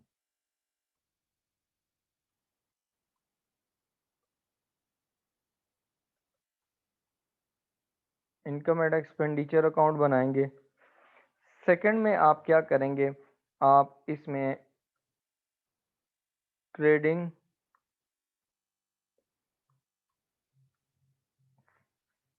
Profit and loss account बनाएंगे। इसको in simple words income statement भी कहा जाता है, लेकिन इनकम स्टेटमेंट वगैरह किसके लिए बनेगा, आपके जो कैफेटेरिया हो गए, बार हो गए, इस तरह की चीज़ों के लिए, ठीक है। और थर्ड नंबर पे आपके पास जो होंगे ना, इनकम एंड एक्सपेंडिचर अकाउंट हो गए, ये चीज़ें। उसके बाद आपने स्टेटमेंट ऑफ फाइनेंशियल पोजीशन बनानी है। ये आपके पास स्टेटमेंट ऑफ फाइनेंशियल पोजीशन में एक ही चीज़ चेंज होगी, बाकी कोई चीज़ें चेंज नहीं होती, ठीक है। अब यहाँ देखें जो हमारे पास जो वर्किंग्स होंगी, तो फिर आपको वर्किंग्स कौन कौन सी करनी पड़ेंगी, तो वर्किंग्स के लिए वो मैं आपको बताता हूँ कि आपने वर्किंग्स कौन कौन सी करनी है। ये वर्किंग्स बेसिकली आपने पहले भी की हुई हैं, बस एक वर्किंग आपके लिए नहीं होगी। वर्किंग्स में आपके पास ना एक आपको बनाना पड़ेगा सब्सक्रिप्शन अकाउंट,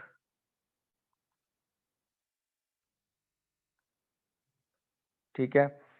सेकंड आपको बनाना पड़ेगा इनकम अकाउंट, ठीक है। और थर्ड वन आपको बनाना पड़ेगा एक्सपेंसेस अकाउंट, ठीक है। अब ये जो इनकम एंड एक्सपेंसेस अकाउंट होते हैं, ये अक्रूवल्स एंड प्रीपेमेंट्स का चैप्टर हमने पढ़ा था ना, ये उससे रिलेटेड है। बाकी सारी वर्किंग्स ना ऑलमोस्ट सेम ही है, जो हम पहले ही पढ़ चुके हैं वही चीज़ें दोबारा रिपीट हो रही हैं, ठीक है। अब आप यहाँ जब हम ये अकाउंट्स बनाएंगे तो आपको पता लगेगा कि हमने इसमें ना सारी चीज़ें वही हैं जो हम ऑलरेडी पढ़ चुके हैं, सिर्फ उसमें फ़र्क इतना सारा होगा या नॉन प्रॉफिट ऑर्गेनाइजेशन में थोड़ी बहुत टर्म्स चेंज होंगी, बाकी सारी चीज़ें सेम है, प्रेजेंटेशन सिर्फ डिफरेंट होगी, ठीक है। अब इसमें देखें हमारे पास जो इनकम स्टेटमेंट और ये चीज़ें जो बनेंगी ना, वो हमारी फाइनेंशियल स्टेटमेंट्स कैसे बनेंगी। फाइनेंशियल स्टेटमेंट्स इनके जो फॉर्मेट्स हैं वो कौन से होंगे।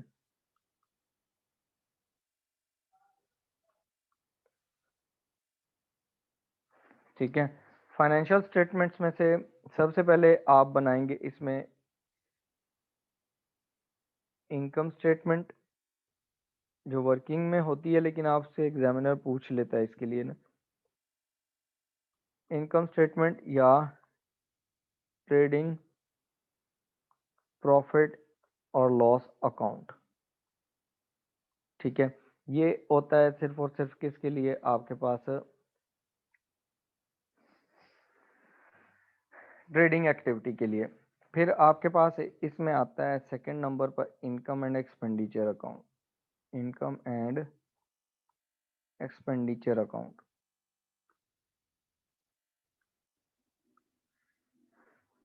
ठीक है। और इसके बाद थर्ड में statement of financial position. Statement of financial position जो होगी वो सेम होगी, एज इट इज होगी, जो आपने पहले भी प्रिपेयर की है, ठीक है। सिर्फ एक चीज़ है, कैपिटल की जगह आप एक्यूमुलेटेड फंड का नेम यूज़ करेंगे।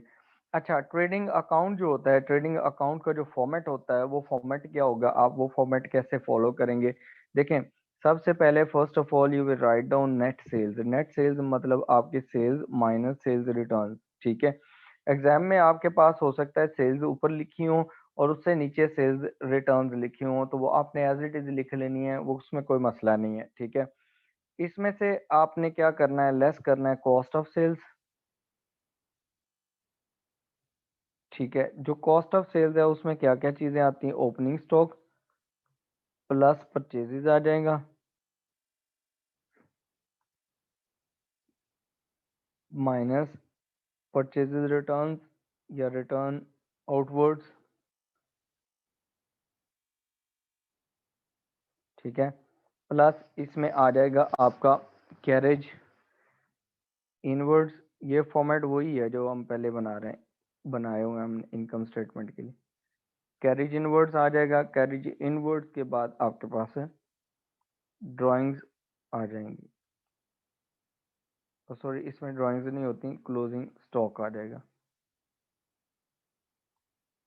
कैरेज और क्लोजिंग स्टॉक। ठीक है, ये कैलकुलेशंस करने के बाद आपके पास जो नेक्स्ट फिगर आएगा, ये नेट सेल्स आ गई आपके opening stock plus purchases minus purchase return plus carriage inward और माइनस क्लोजिंग स्टॉक। ये माइनस करेंगे तो आपके पास यहाँ पर आंसर आ जाएगा ग्रॉस प्रॉफिट का।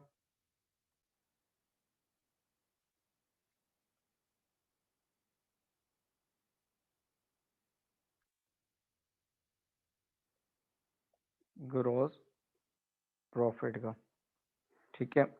ऐड इसमें अदर इनकम कर देंगे,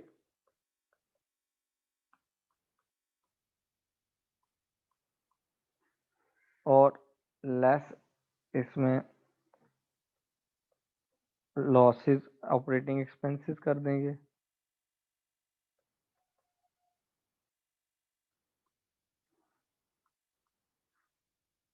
ठीक हो गया। उसके बाद ना हमारे पास जो चीज़ आती है वो है income and expenditure account. Income और एक्सपेंडिचर अकाउंट जो है ना, उसमें हमारे पास जो है वो है, आपने लिखना है इनकम, आपकी इनकम कितनी है, ऊपर ये लिखेंगे, और उसमें से लेस कर देंगे आप एक्सपेंसेस, या इन्हें हम एक्सपेंडिचर्स कहते हैं।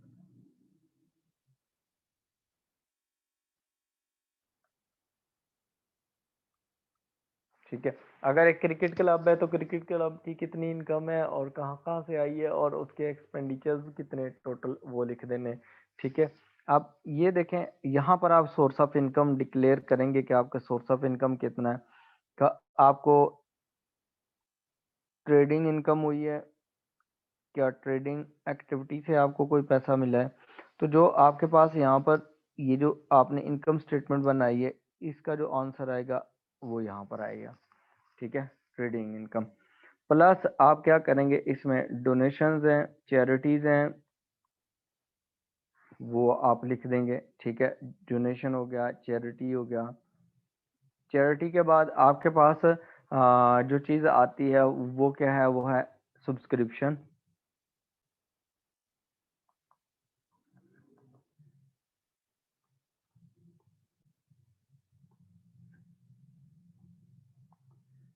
क्या मेंबरशिप फी, ये दो चीज़ें ये भी आ जाएंगी। उसके अलावा आपके पास अगर इवेंट कोई करवाया है तो उससे जो इनकम आएगी, इनकम फ्रॉम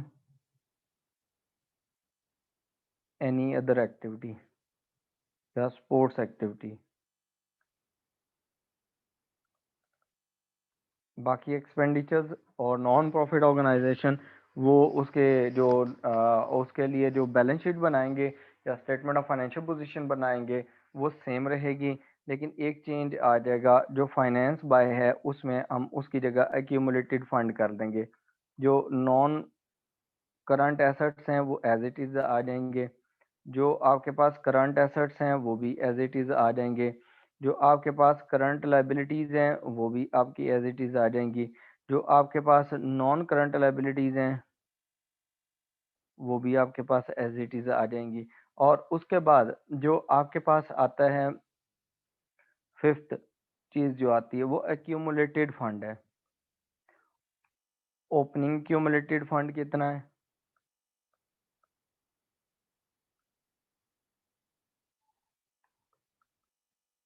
क्योंकि कैपिटल तो होता ही नहीं है, तो एक्यूमुलेटेड फंड ओपनिंग गिवन होगा, प्लस इसमें सरप्लस है तो वो ऐड कर देंगे, और अगर डेफिसिट है तो वो माइनस कर देंगे।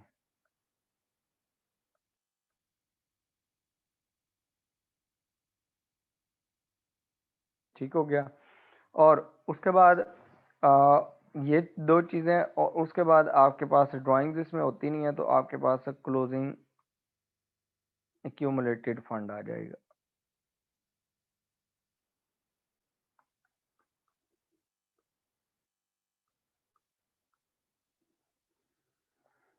ठीक हो गया, क्लियर है यहाँ तक? अच्छा, अब यहाँ देखें, हम इसका करते हैं अब क्वेश्चन, तो उसके बाद हम चलते हैं आगे। अच्छा, उसमें उसमें भी ना मैं आपको ना एक अकाउंट वर्किंग करने के लिए ना सब्सक्रिप्शन का अकाउंट बनाना सिखाता हूँ। वो ज़रा लिख, आप वो भी सीख लें ताकि आपको कैलकुलेशंस में कोई मसला ना हो। वर्किंग्स वर्किंग्स में ना आपके सब्सक्रिप्शन अकाउंट आएगा, ठीक है। सब्सक्रिप्शन जो है बेसिकली ये इनकम होती है ऑर्गेनाइजेशन की। तो इनकम का अकाउंट और सब्सक्रिप्शन का अकाउंट एक ही होगा, एक जैसा ही बनेगा, ठीक है।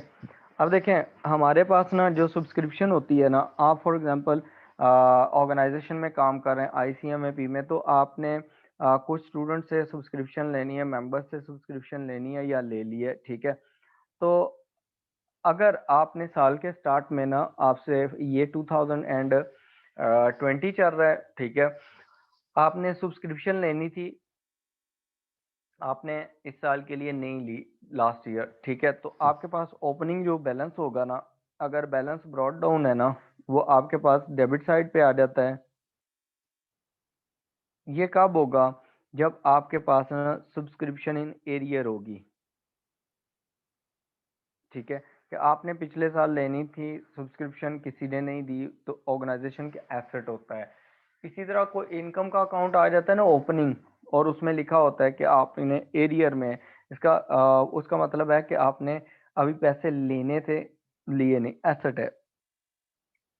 इसी तरह आपके पास ना बैलेंस कैरी डाउन जो आएगा ना, वो क्रेडिट साइड पे आ जाएगा। वो कब क्रेडिट साइड पे आएगा? जब आपके पास ना एरियर में हो सब्सक्रिप्शन, ठीक है। ये तब क्रेडिट साइड पे आ जाएगा।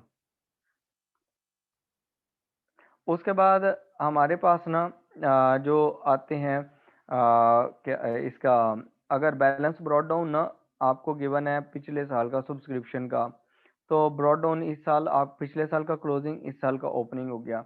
वो अगर दिया हुआ कि कुछ मेंबर्स ने एडवांस अगले साल की भी सब्सक्रिप्शन दे दी है, तो वो हमारे पास लाइबिलिटी होती है। वो क्या होती है? लाइबिलिटी। तो जो प्रीपेड सब्सक्रिप्शन होगी या एडवांस आपने पैसे ले लिए हैं, वो आपके पास क्या होगा? लाइबिलिटी। सिमिलरली आपने अगर फॉलोइंग ईयर के लिए ले लिया है एडवांस, तो आपका बैलेंस कैरेट डाउन इस साइड पे आ जाएगा। दिस इज प्रीपेड सब्सक्रिप्शन और इनकम, ठीक हो गया। उसके बाद जब आप देखें सब्सक्रिप्शन रिसीव करते हैं, तो सब्सक्रिप्शन जब आप रिसीव करते हैं उस टाइम जो जर्नल एंट्री करते हैं ना, जर्नल एंट्री आपके पास क्या होती है? जर्नल एंट्री सब्सक्रिप्शन रिसीव्ड की।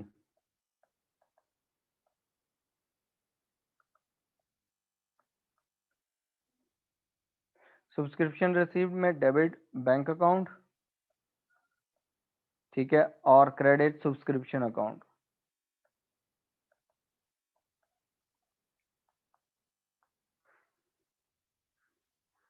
ठीक हो गया।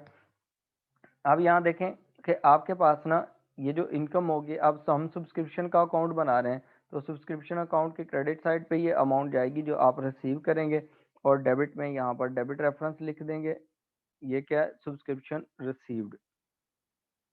अच्छा, समटाइम्स ऐसा भी होता है कि कुछ लोग हैं, मेंबर्स थे, उन्होंने पैसे देने थे, वो या तो छोड़ के चले गए ऑर्गेनाइजेशन, या वो उन्होंने कंट्री चेंज कर ली। Sometimes in case of death death भी हो जाती है, तो वो बैड डेट्स होते हैं। तो बैड डेट्स जो होते हैं ना, वो भी हमारे पास सब्सक्रिप्शन अकाउंट्स में क्रेडिट साइड पे आ जाएंगे, बैड डेट्स। फिर हमने इस अकाउंट को क्लोज करना है। जब हम इस अकाउंट को क्लोज करेंगे, तो नॉर्मली ये होता है कि हमारे पास ना ये वाली जो साइड है क्रेडिट बड़ी होती है, तो हमारे पास जो बैलेंसिंग फिगर आता है वो हमारे पास डेबिट साइड पे आ जाता है, जो कि हमारे पास इनकम एंड एक्सपेंडिचर अकाउंट में जाएगा। ये बैलेंसिंग फिगर होगा, और ये this will be your expense for, sorry, income for the year, ठीक है। अब ये जो इनकम होती है सब्सक्रिप्शन अकाउंट की, इसको आपने रिपोर्ट करना होता है सब्सक्रिप्शन अकाउंट में। ऊपर जो सब्सक्रिप्शन का हमने ये कैलकुलेशंस ये मैंने शो की हैं, यहाँ पर आपने रिपोर्ट करना होता है इनकम एंड एक्सपेंडिचर अकाउंट में, ठीक है।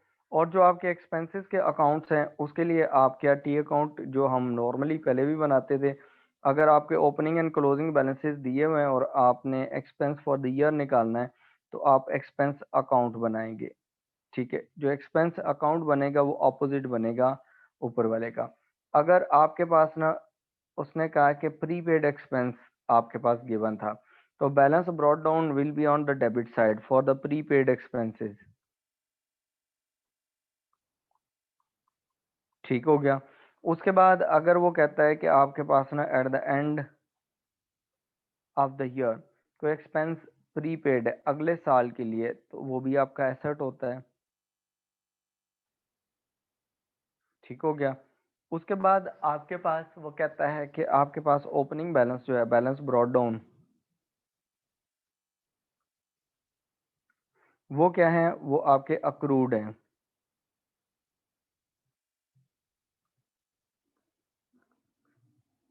ठीक है।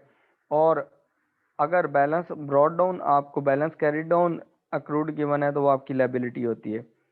Balance carry down if these is accrued और credit balance at the end of the year it means that is your liability, ठीक है।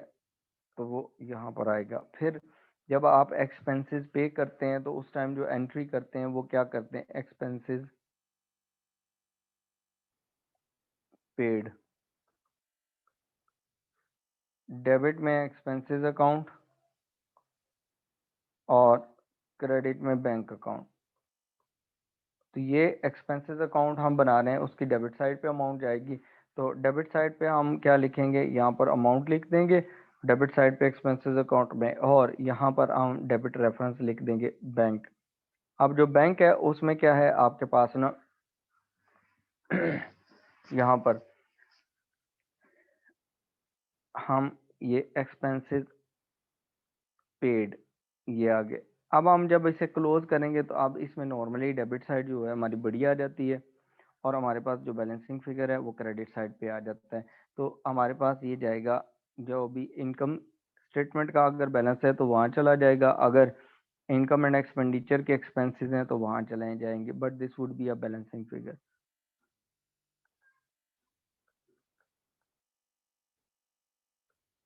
ठीक हो गया, क्लियर है। अच्छा, अब देखिए मैं कुछ डेटा लिखता हूँ, आप और सब्सक्रिप्शन अकाउंट बनाते हैं, देखते हैं कि वो आप कैसे करेंगे।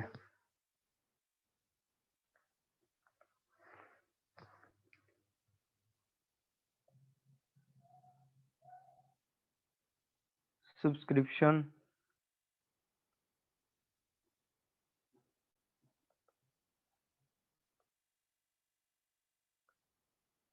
डिटेल्स,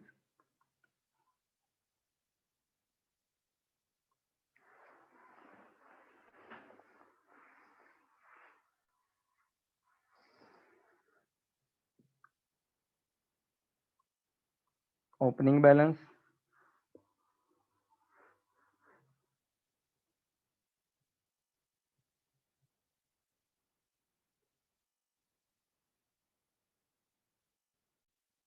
क्लोजिंग बैलेंस, ठीक है। दो बैलेंसेस गिवन है, ओपनिंग है क्लोजिंग है। Subscription received 3 column,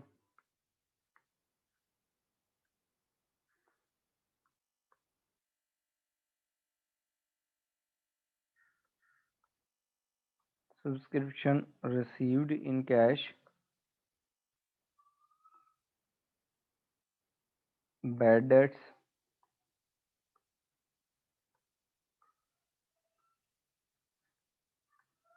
closing balance, subscription income.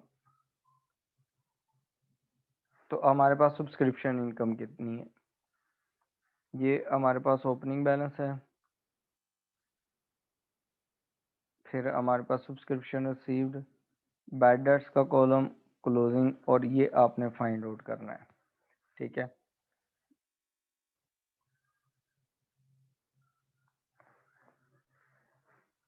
अच्छा देखें, केस नंबर 1 जो है उसमें मैं आपको कहता हूँ कि ओपनिंग बैलेंस जो था ना सब्सक्रिप्शन का, वो था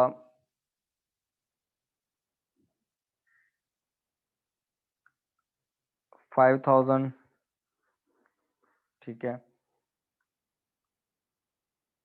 प्रीपेड, ठीक हो गया। सब्सक्रिप्शन रिसीव्ड में आ गया $30,000 की आपने सब्सक्रिप्शन रिसीव की है, सारी अमाउंट्स डॉलर्स में, ठीक है। बैड डेट्स कोई नहीं है, और जो क्लोजिंग बैलेंस है वो आपका 7,000 का। You are required to prepay find out this value subscription income, ठीक हो गया।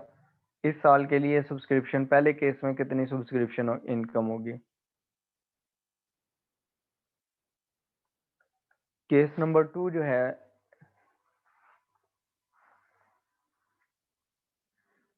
ये जो है ये भी प्रीपेड है क्लोजिंग, ठीक है। केस नंबर 2 में ये है कि हमारे पास ना 2500 ये एरियर में सब्सक्रिप्शन रिसीव्ड आपके पास है 20,000 की, ठीक है। बैड डेट्स आपके नहीं हुए, और आपके पास जो क्लोजिंग वैल्यू है वो है 3,000 इन एरियर, ठीक हो गया। You are required to find out subscription income, ठीक हो गया। उसके बाद नेक्स्ट है केस 3, ठीक है। उसमें आपके पास है, फॉर एग्जांपल सब्सक्रिप्शन ओपनिंग थी आपके पास ना 7,000 की, प्रीपेड थी सब्सक्रिप्शन, और आपके पास ना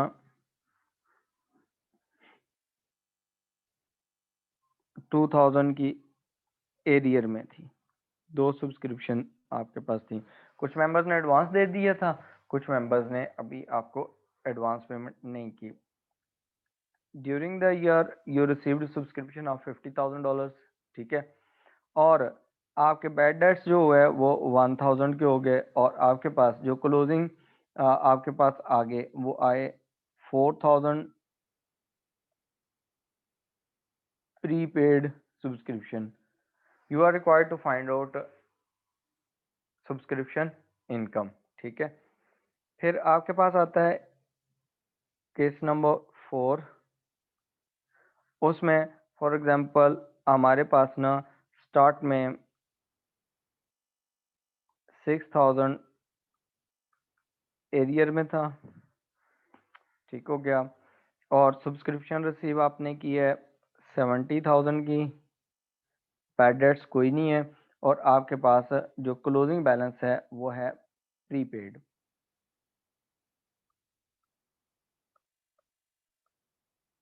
प्रीपेड।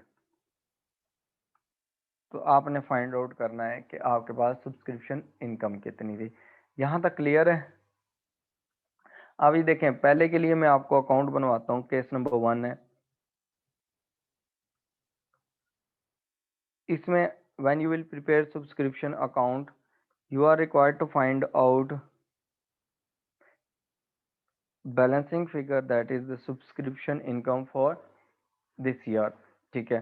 अब उसमें देखें, उसने कहा है कि आपकी जो सब्सक्रिप्शन थी प्रीपेड थी। स्टार्ट में प्रीपेड सब्सक्रिप्शन का मतलब ये था कि आपकी लायबिलिटी थी, तो बैलेंस ब्रॉड डाउन आपके पास आ गया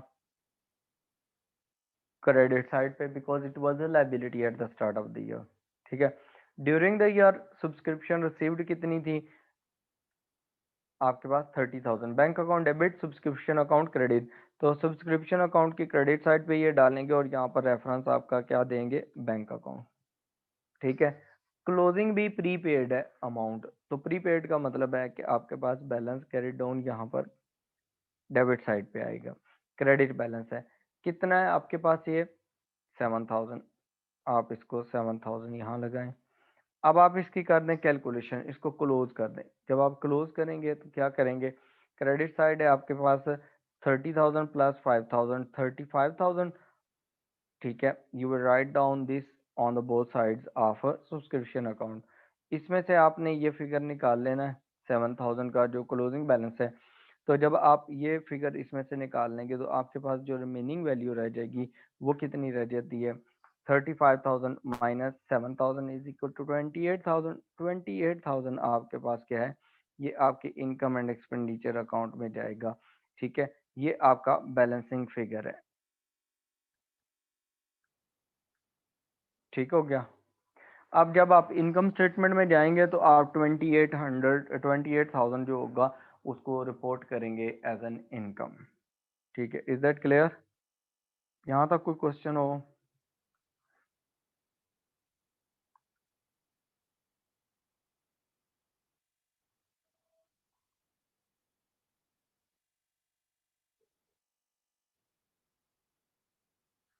ठीक है, मैं आपको इसके क्वेश्चंस भी शेयर कर दूंगा इस चैप्टर के। अभी मैं आपको ना आज ये शेयर करूंगा, ठीक है, कि ये चैप्टर जो हमने लेसन पढ़ाया है इसको आपने रिवाइज कर लेना है दोबारा। इसकी कैलकुलेशंस, इसके पेपर जो है, इसके लॉन्ग क्वेश्चंस और इसके एमसीक्यूज वो हम कल करेंगे, ठीक है। और ये मैं आपको शेयर कर देता हूँ जो हमने लेक्चर पढ़ाया आज, ठीक है। आपने क्या करना है, आपने ये जो केस नंबर 2 है, 3 है और 4 है, ये आपने करना है और सब्सक्रिप्शन इनकम फाइंड आउट कर लेनी है जो क्वेश्चन मार्क्स लगे हुए हैं। जो पहला है उसके लिए तो हमारे पास सब्सक्रिप्शन इनकम 28,000 निकाल ली है, वो हमारे पास ये फिगर्स गिवन है, वहां से हमने ऊपर ट्रांसफर कर दिया। जो दूसरे वैल्यूज हैं केस नंबर 2 की, 3 की, 4 की, ये आपने कैलकुलेशंस करनी है, ठीक है, अकाउंट प्रिपेयर करना है। तो इंशाल्लाह कल मुलाकात होती है, कल वाली क्लास में हम ये कल वाइंड अप कर देंगे ये चैप्टर भी हमारे पास। इसलिए आपने आज इसको रिवाइज कर लेना है सारा, ठीक है। एक लेक्चर भी दोबारा सुन लेना है, कोई प्रॉब्लम हुई तो कल हम इनिशियली इसको पहले डिस्कस कर लेंगे प्रॉब्लम को, then we will solve MCQs and then we will do the questions, ठीक है। वो भी मैं फाइल्स आपको वैसे रात को शेयर कर दूंगा ताकि आप एक दफ़ा उनको रिव्यू कर लें, एमसीक्यूज वगैरह को जो अकॉर्डिंगली जो मैंने पढ़ाया है, ठीक है। चलें फिर इंशाल्लाह कल मुलाकात होती है कल की क्लास में, तब तक के लिए अल्लाह हाफिज।